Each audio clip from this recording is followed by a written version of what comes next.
After a gap, boss is back. So hello guys, ఇప్పుడే మన శంకర వరప్రసాద్ గారు మూవీ అయితే చూసి వచ్చేసాను అనమాట. సో ఫస్ట్ నేను చెప్పాల్సిన మాట ఏంటంటే, చాలా సంవత్సరాల తర్వాత boss is back. Literally boss is back. ఆ లుక్స్ కానీ, ఆ ఫైట్ సీక్వెన్స్లు కానీ, ఆ గ్రేస్ కానీ, ఆ కామెడీ టైమింగ్ అయితే చాలా చోట్ల అయితే చాలా అంటే చాలా బాగుంది. స్పెసిఫిక్లీ ఓ ఫారెస్ట్ సీక్వెన్స్ ఉంటుంది. ఆ ఫారెస్ట్ సీక్వెన్స్ లో అయితే లిటరల్లీ ఆ ఎక్స్ప్రెషన్స్ కి నేనైతే నాన్ స్టాప్ ఒక 5 minutes నవ్వుకున్నా. ప్లాట్ విషయానికి వస్తే ఆబ్వియస్లీ మన అనిల్ రావిపూడి సినిమాలో ఏమంత పెద్ద ప్లాట్ ఉండదు, జస్ట్ ఎంటర్టైన్మెంట్ పర్పసే ఉంటది. ఎంటర్టైన్మెంట్ కి అయితే ఎక్కడ డోకా లేదు, అలా ఫ్లోలో వెళ్ళిపోద్ది సినిమా అయితే.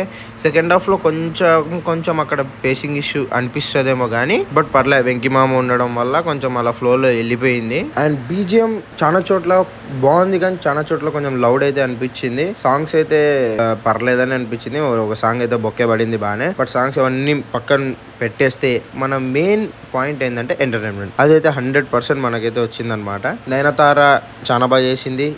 ఎవరికి ఇచ్చిన క్యారెక్టర్స్ లో అందరు చాలా బాగా చేశారనమాట. మన బుల్రాజుది స్పెషల్ క్యామియో ఉండే, అది కూడా చాలా బాగా అనిపించింది. అండ్ మెయిన్ నాకు మైనస్ అనిపించింది మన సినిమాటోగ్రఫీ అనమాట. లిటరల్లీ ఒక యాడ్ చూస్తున్నా అనే ఫీల్ అయితే చాలా చోట్ల కలిగింది. ఈ ఎంటర్టైన్మెంట్ పర్పస్ లో అది కూడా బొక్కలే, మనం చిల్ అయిదాం, ఇవన్నీ తర్వాత సెకండరీ అని చెప్పి సైడ్కి పడేస్తాం అనమాట.